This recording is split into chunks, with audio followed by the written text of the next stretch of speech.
அவ்வா குட்டியை ரீப்ளேஸ் பண்ண என் அக்காவோட குட்டி வந்துட்டாங்க. என்னமா ஜாலியாக அழிச்சிட்டு இருக்கான் பாருங்க.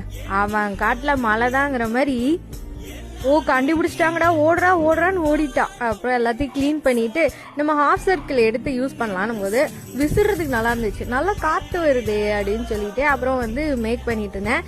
சாணக்கியா வேற அன்பு மலையை பொழிஞ்சிட்டு இருந்தான். மாட்டு பொங்கல் இல்லையா இன்னைக்கு, ஸோ மாடு வச்சு மேக் பண்ணலாம். ஆல்ரெடி நான் இந்த கோலம் மேக் பண்ணிட்டேன். இன்னைக்கு வீடியோவாக அதை நான் இன்ஸ்டாவில் போடுறேன். இந்த கோலம் பிடிச்சிருந்தா கண்டிப்பாக லைக் பண்ணுங்க, மறக்காம பேஜை ஃபாலோ பண்ணுங்க. அம்மா வீட்டுக்கு வந்தாச்சு. அம்மா வீட்டுக்கு வந்த உடனே நான் முதல்ல விசிட் பண்ணுற விஷயங்கள்லாம் எதுன்னு உங்களுக்கே தெரியும். அதை தான் இன்றைக்கி உங்களுக்கு காட்டியிருக்கேன்.